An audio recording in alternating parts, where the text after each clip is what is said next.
Summer వచ్చిందంటే చాలు రకరకాల వడియాలు, పచ్చళ్ళు తయారు చేసుకుంటూ ఉంటాం. అయితే ఎప్పుడు పెట్టే బియ్యపిండి వడియాల్లా కాకోకుండా ఈరోజు మన కిచెన్‌లో నోటికి ఎంతో రుచిగా, పుల్ల పుల్లగా, కారం కారంగా ఉండే టమోటా వడియాలు ఎలా పెట్టుకోవాలో చూడబోతున్నాం. కేవలం 2 రోజుల్లో ఎండబెట్టుకొని సంవత్సరం పొడునా నిల్వ ఉండేలాగా ఈ టమోటా వడియాలను పక్కా కొలతలతో ఈజీగా ఎలా చేయాలో ఈ వీడియోలో చూపించబోతున్నా. ఇక ఆలస్యం చేయకోకుండా ప్రాసెస్ ఏంటో స్టార్ట్ చేసేద్దామా? దీనికోసం ఒక గిన్నెతో బియ్యపు పిండిని తీసుకోండి. మీరు ఏ కప్పుతో అయినా సరే కొలతగా తీసేసుకోవచ్చు. అదే కప్పుతో పావు కప్పు సగ్గుబియ్యాన్ని తీసేసుకోవాలి. ఈ సగ్గుబియ్యాన్ని గ్రైండ్ చేసేసుకోవాలి. చిన్న నూకలాగా చూస్తున్నారు కదా! ఇలా నైస్ రవ్వలాగా గ్రైండ్ చేసేసుకొని ఇదంతా పక్కనుంచండి. ఇప్పుడు మరొక మిక్సీ గిన్నె తీసుకొని అందులోకి తినగలిగే కారాన్ని బట్టి పండు మిర్చిని గ్రైండ్ చేసేసుకోండి. మీ దగ్గర పండు మిర్చి లేకపోతే చిల్లీ ఫ్లేక్స్ కూడా వేసేసుకోవచ్చు. చూస్తున్నారుగా!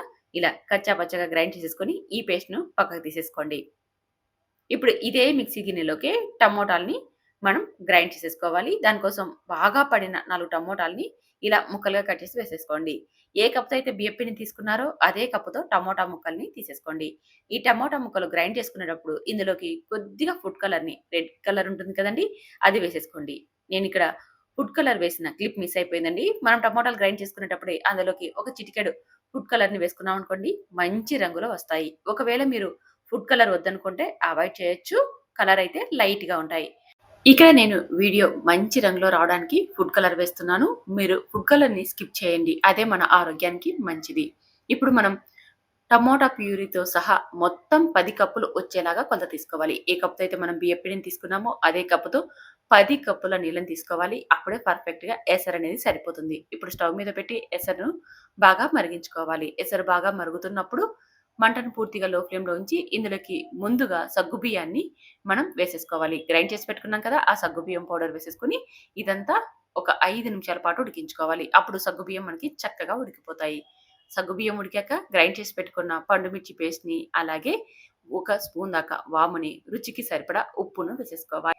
ఇలా వేసుకున్నాక ఇదంతా బాగా కలిసేలాగా కలిపి, ఇప్పుడు ఇందులోకి మనం ఒక కప్పు బియ్యపిండిని కొలతగా తీసుకున్నాం కదా! ఆ బియ్యపిండిని ఇందులోకి వేసేసుకోవాలి. మొదటిసారి చేసేవారైతే బియ్యపిండిలోకి కొద్దిగా నీళ్ళని వేసేసుకొని కలిపి ఇందులోకి వేసేసుకోండి. ఒకవేళ ఎసరు మీరు కొలత తీసుకునేటప్పుడే ఒక హాఫ్ కప్పు పక్కన ఉంచేసేసుకొని, ఈ బియ్యపిండిలోకి వేసేసుకొని కలిపైనా వేసేసుకోవచ్చు. మొదటిసారి చేసేవారు బియ్యపిండి ఉండలు లేకోకుండా కలపడం రాదు కాబట్టి అలా ఎసరును తీసేసుకొని పక్కన కలిపి ఇందులోకి వేసేసుకున్నారనుకోండి ఉండలు ఏ మాత్రం కట్టుకోకుండా చక్కగా కలుపుకోవచ్చు. తరచుగా వంటలు చేసుకునే వారికైతే ఏం అవసరం లేదండి. బియ్యపిండిని ఇందులోకి వేసేసుకొని మంట లో ఫ్లేమ్‌లో ఉంచేసైనా చక్కగా కలిపేసేసుకోవచ్చు. చూడండి ఎక్కడే గాని ఉండలు లేకోకుండా ఎంత చక్కగా కలిసిపోయిందో.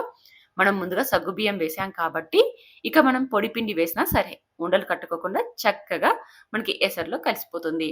ఇలా కలుపుతూ దాదాపు 15 నిమిషాల పాటు ఉడికించుకోవాలి. చూడండి కొన్ని 15 చిట్కాలు నిమిషాల చెప్తాను తర్వాత చూపిస్తున్నా గుర్తుపెట్టుకోండి. మనకి ఎసరు గంజి అనేది ఎప్పుడు చిక్కబడింది కూడా కదా! కొద్దిగా ఎక్కువ చూడండి ఉన్నా గంజి పర్వాలేదు. తక్కువ చిక్కబడిపోయింది. కాకుండా ఈ విధంగా చూసుకోండి. ఉంటే అలాగే మనకి వడియాలకి ఉడికించుకునే పర్ఫెక్ట్‌గా టైం ఒక సరిపోతుంది. 5 నిమిషాలు లో ఫ్లేమ్‌లో పెట్టుకొని ఎక్కువ సేపు ఉడికించుకున్నా పర్లేదు కానీ, తక్కువ సేపు ఉడికించుకున్నామంటే అప్పుడు మనకి పర్ఫెక్ట్‌గా గెంజి అయ్యి ఉండదు కాబట్టి వడియాలనేది విరిగిపోతాయి. అది గుర్తుపెట్టుకోండి. ఒకవేళ మీకు ఎప్పుడైనా సరే ఎసరు తక్కువ అనిపించింది అని అనిపిస్తే మరొక స్టవ్ పైన ఎసరును అంటే మరొక కప్పు నీళ్ళని బాగా మరిగించి ఇందులోకి వేసేసుకొని కలిపైన మీరు మరొక 5 నిమిషాలు ఉడికించి వడియాలని సిద్ధం చేసేసుకోవచ్చు.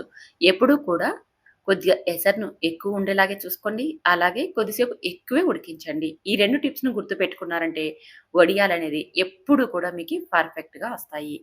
వడియాలు పెట్టేటప్పుడు విరిగిపోవడం కానీ, లేదా క్లాత్‌కి అలాగే అతుక్కొని ఉండడం కానీ ఇవి ఏవి జరగవండి. గంజిని చక్కగా ఉడికించండి.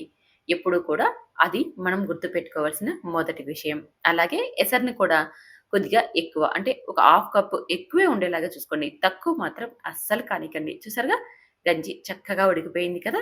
ఇప్పుడు మనం ఈ మిశ్రమాన్ని స్టవ్ మీద నుంచి దించేసేసుకొని వేడిగా ఉన్నప్పుడే వడియాలు పెట్టుకోవాలి. చల్లబడిందనుకోండి చిక్కబడిపోతుంది.